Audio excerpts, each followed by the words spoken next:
Pour les partages de Guillaume, j'ai le plaisir aujourd'hui d'interviewer Anne Givaudan, auteure et co-auteure de plus de 25 ouvrages traduits en plus d'une dizaine de langues. Elle m'a accordé un moment où j'ai pu lui poser des questions sur le bonheur, la spiritualité et la quête de plus de paix et de joie dans notre vie. Bonsoir Anne. Bonsoir. Merci d'avoir accepté ce moment de partage pour cette interview. En quelques mots, en fait, ce que je vous propose, c'est de vous présenter, mais surtout de nous partager quels sont vos moteurs qui vous ont conduit à faire tout ce cheminement spirituel et professionnel. Alors, le premier moteur, ça a été effectivement l'expérience que j'ai pu faire quand j'étais étudiante de sortie hors du corps. C'est-à-dire que j'étais allongée sur mon lit. Et à l'époque, je me reposais juste en fait dans l'après-midi, tranquillement, et sans avoir pris ni alcool, ni drogue, ni quoi que ce soit. Et puis tout d'un coup, je me suis vue de l'extérieur. Et j'ai vu mon corps sous moi. Et j'ai juste eu le temps de me dire, mais est-ce que c'est ça la mort, ou qu'est-ce qui se passe, ou qu'est-ce que c'est? Donc cette première expérience m'a marquée, évidemment considérablement, même si elle durait que quelques secondes. J'ai réintégré mon corps physique.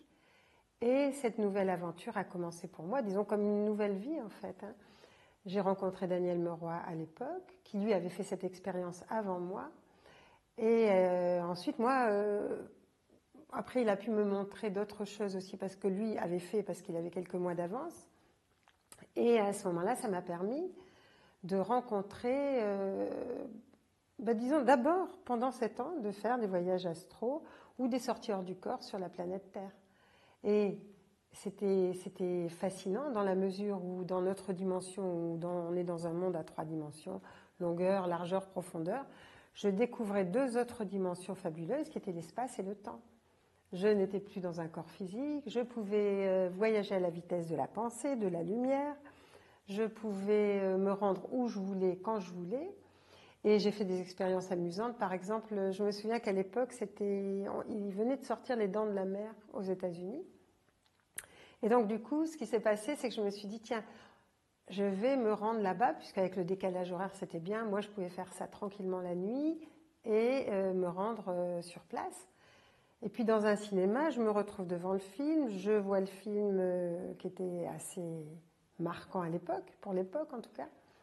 Avec des détails, je reviens dans mon corps physique. Et puis, les jours qui suivent, je me suis dit, tiens, je vais en parler à quelques copains comme ça, qui juste savaient un peu, connaissaient un peu les expériences, parce que c'était vraiment le genre de choses qu'on n'ébruitait pas.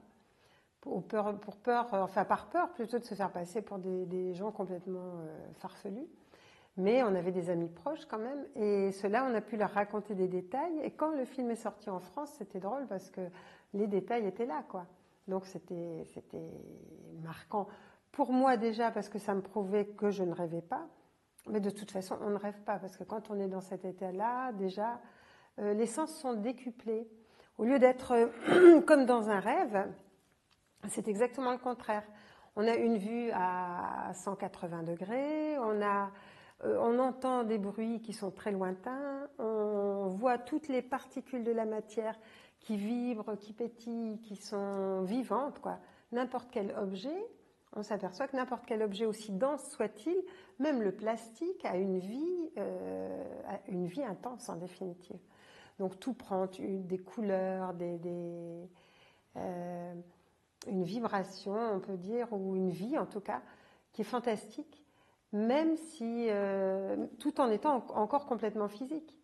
Donc tout ça, c'était encore sur le monde physique, et ça a duré pendant 7 ans. Pendant 7 ans, j'apprenais à me servir de ce corps et à m'apercevoir très vite que c'était ce corps-là qui pensait, que ce n'était pas mon cerveau qui pensait, que ce n'était pas mes yeux qui voyaient, que ce n'était pas mon cœur physique qui aimait, mais que l'autre être que j'étais, qui était dans le corps plus subtil et qui n'était pas dans le corps physique, continuait à voir, à penser, à aimer, et que donc en fait la vie ne s'arrêtait pas à ce corps physique, que ce n'était pas les organes, disons, de ce corps physique, que ces organes-là étaient bien de bons transmetteurs, mais que ce n'était pas eux qui avaient la fonction qu'on leur donnait d'habitude sur Terre.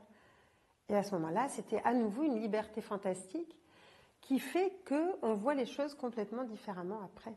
C'est-à-dire quand on revient dans son corps physique, il y a, en tout cas en ce qui me concerne, il y a une distance par rapport à la peur de la mort qui fait qu'à ce moment-là, on a envie de vivre.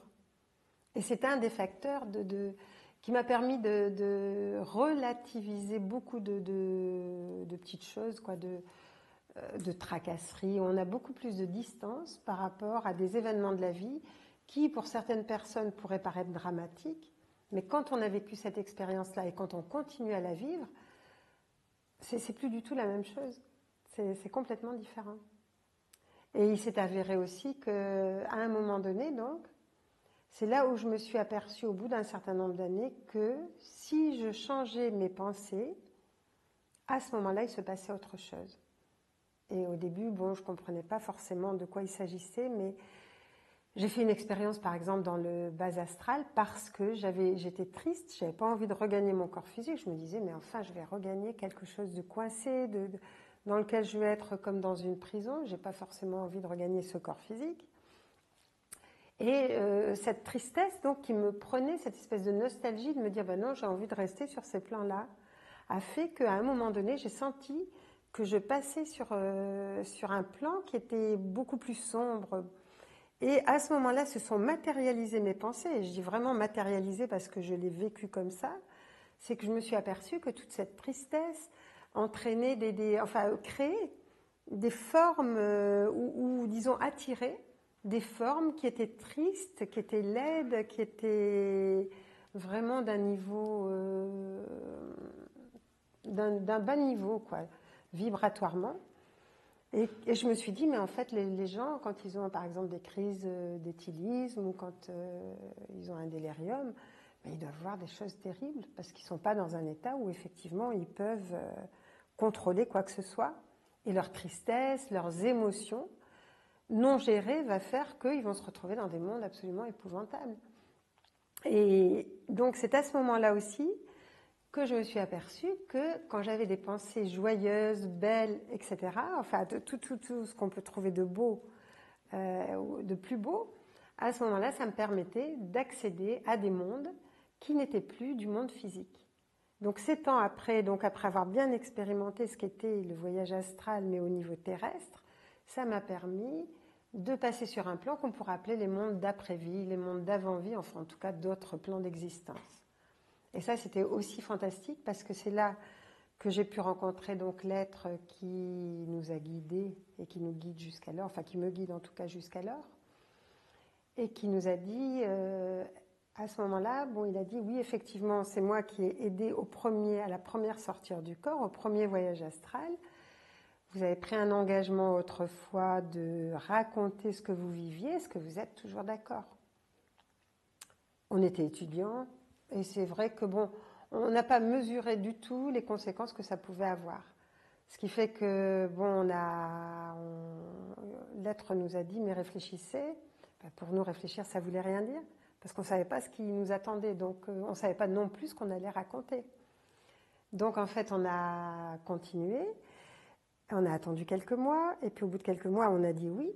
De toute façon, je pense qu'on n'aurait pas pu dire autre chose.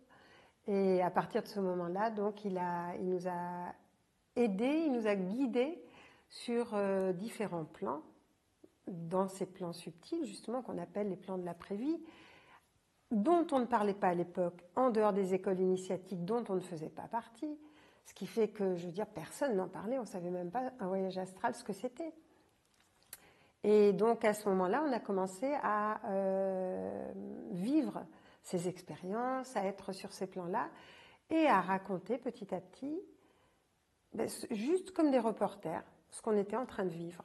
C'est-à-dire qu'on ne voulait ni prouver quoi que ce soit, ni créer une école, ni créer un mouvement de pensée. On voulait simplement que les êtres humains auxquels on s'adressait puissent se rappeler qu'eux aussi, ils avaient connu ça au moins à un moment donné de leurs existences.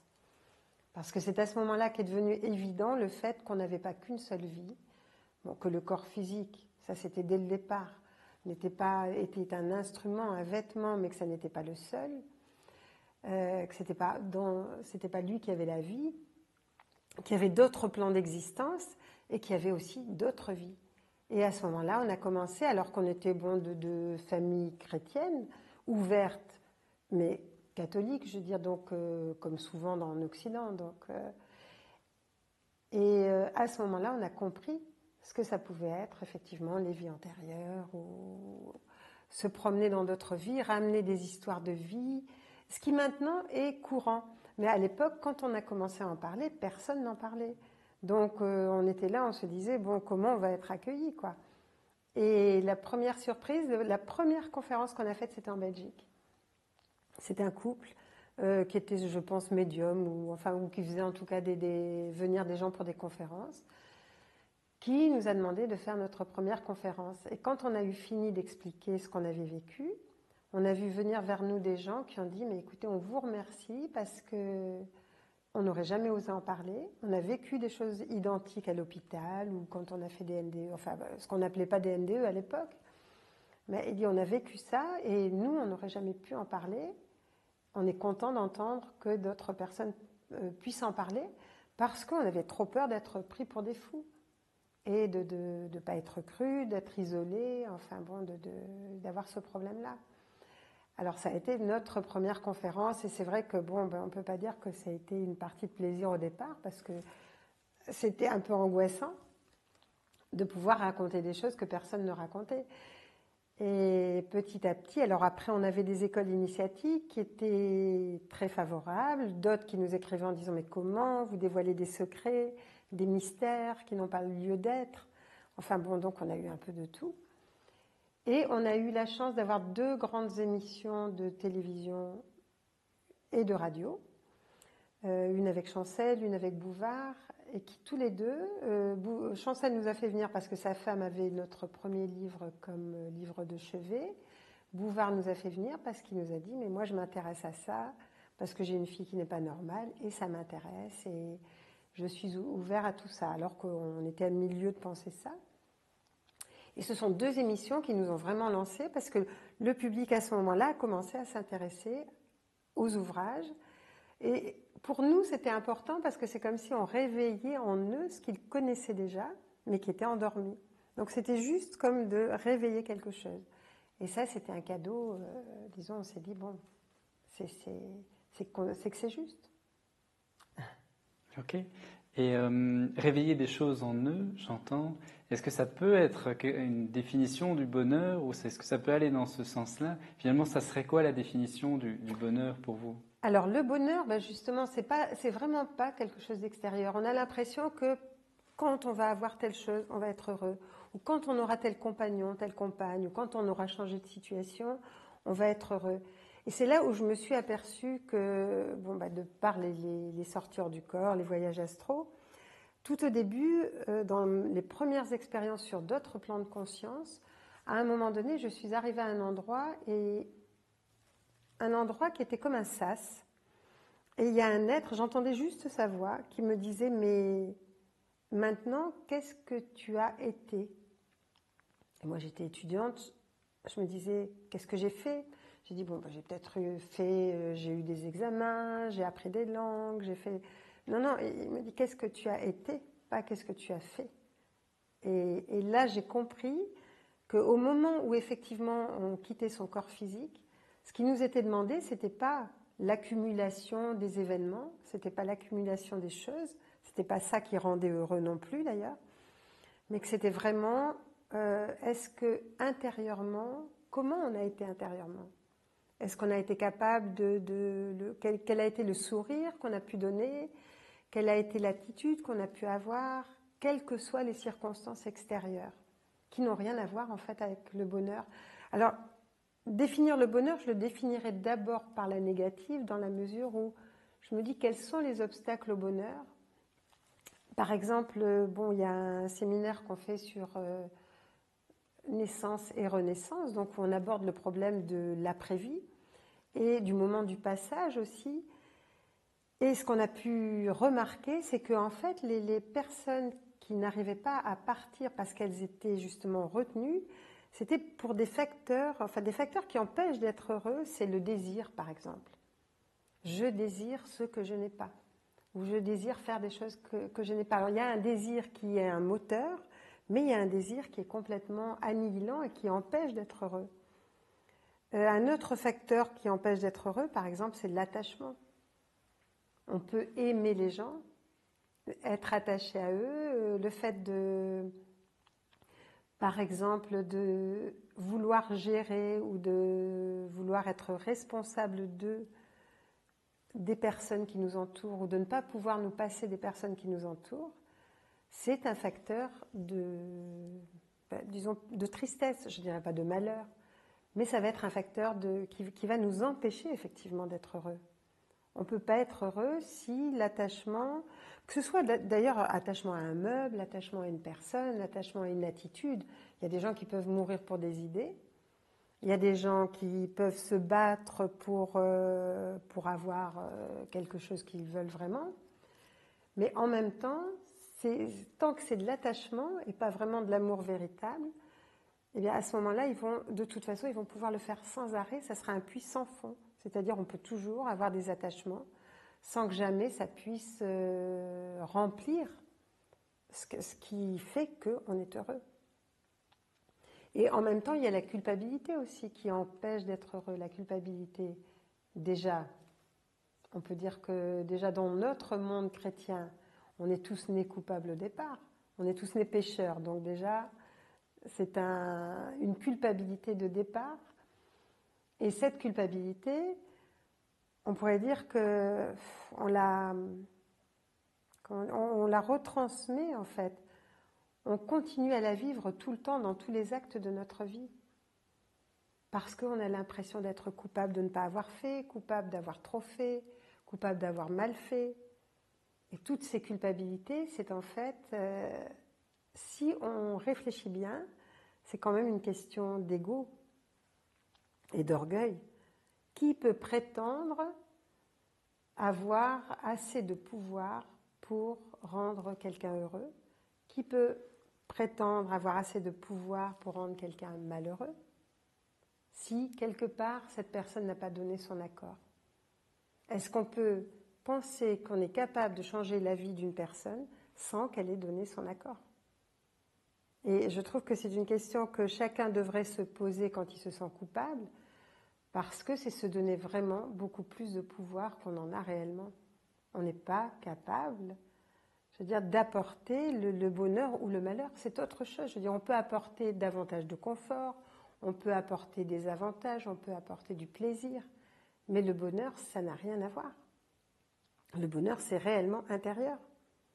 C'est quelque chose de profond à l'intérieur de nous. Et je ne sais pas si vous l'avez remarqué, mais on peut essayer de rendre des gens heureux autour de nous sans jamais y arriver. Parce que ça ne dépend pas de nous. Parce que ça dépend de cette étincelle qui est à l'intérieur de la personne. Et chercher à rendre les gens heureux, c'est s'octroyer un pouvoir qu'on n'a pas. C'est pour ça, donc c'est un des facteurs, je trouve, qui est un des plus importants actuellement chez beaucoup de personnes, parce que beaucoup de personnes se sentent coupables. Et on traîne cette culpabilité qui font que de toute façon, elles n'arrivent pas à ouvrir leurs ailes, parce que si elles ont trop, elles sont coupables, si elles n'ont pas assez, elles se sentent coupables de ne pas y arriver. Enfin, il y a toujours quelque chose, quoi. Alors, un autre facteur auquel je pensais aussi, c'est la peur. Donc, qui empêche d'être heureux aussi. On peut dire, alors la peur, bon, évidemment, on a peur de tout. On a peur des autres, on a peur de l'opinion des personnes autour de nous, ou de l'opinion d'autrui, mais on a peur surtout, quelle est la plus grande peur? C'est souvent la peur de la mort. Et le fait d'avoir fait cette expérience, ces expériences de sortir du corps, ça permet justement de savoir que la mort n'existe pas. Et quand on n'a pas peur de la mort, à ce moment-là, on n'a pas peur de la vie. Et à ce moment-là, on peut accéder au bonheur. Parce qu'on n'est pas freiné par la peur de vivre qui fait qu'on n'ose pas, qui fait qu'on ne se lance pas, qui fait qu'on a peur de ne pas réussir. Toutes ces peurs qui autour reviennent toujours à la même chose, c'est peur de mourir à quelque chose, peur de faire des choix. Donc tout ça, c'est des facteurs, je dirais, qui empêchent d'être heureux. Donc alors maintenant, quels sont les facteurs qui permettent d'être heureux? En ce qui me concerne, évidemment, hein, c'est toujours par rapport à moi, ou par rapport à ce que je connais, par rapport à ce que j'ai vécu. Je dirais, il y a des éléments qui peuvent faire qu'on peut être plus heureux. Mais je me demande même si ces éléments-là sont réels. Dans la mesure où, en ayant voyagé dans beaucoup de pays, de cette planète en tout cas, et d'autres planètes, mais en tout cas sur cette planète, je me suis aperçue qu'il y avait des gens qui avaient des regards joyeux dans des conditions les plus terribles, alors que d'autres ont des regards vides dans les conditions les meilleures. Donc je me dis, ça n'a pas de rapport. Alors maintenant, il y a des qualités qui certainement doivent pouvoir aider à rendre heureux. On peut parler du lâcher-prise, par exemple. Lâcher-prise, c'est je tiens parce que j'ai peur que l'autre n'y arrive pas ou parce que j'ai peur de lâcher. J'ouvre la main et je fais confiance. Et au moment où on fait confiance, à ce moment-là, il y a quelque chose qui va être beaucoup plus confortable, qui va faire qu'on va goûter à des parcelles de bonheur ou à des moments de bonheur qui font que ça va être beaucoup plus serein que d'être toujours en rétention ou en train de contrôler. Lâcher le contrôle sur soi, sur les autres. Se dire, lâcher le contrôle, ça veut dire je n'ai pas confiance dans ce que font les autres. Je n'ai pas confiance dans ce que je fais moi aussi. C'est je me contrôle aussi, par exemple. Les gens peuvent se contrôler eux-mêmes. Ça, ce sont des facteurs qui, quand on lâche le contrôle, font que tout d'un coup, on s'aperçoit que ce qu'on redoutait n'arrive pas et que la vie, à ce moment-là, est capable de nous apporter tout ce à quoi on n'avait pas pensé. Les contrôlants, quand on veut contrôler, on contrôle parce qu'on a peur de ce que la vie peut nous apporter. Et la vie n'est jamais injuste.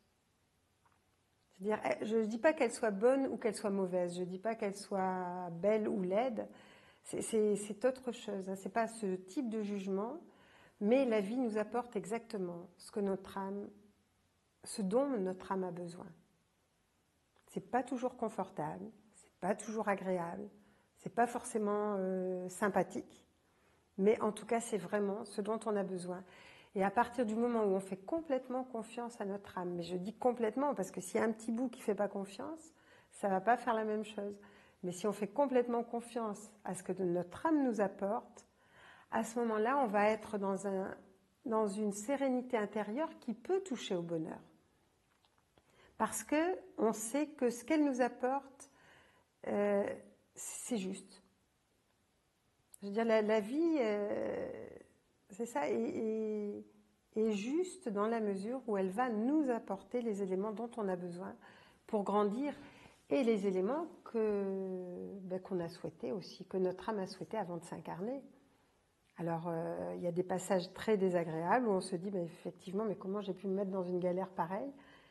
Et puis, à un moment donné, tout d'un coup, il y a quelque chose qui fait qu'on s'aperçoit que, heureusement, qu'on a vécu ce passage-là, parce que la vie, elle, a pu nous proposer ce qu'elle voulait nous apporter. Tant qu'on était en résistance, elle ne peut pas le faire. Donc c'est pour ça que je dis ce lâcher prise, qui va avec la confiance, qui va avec pas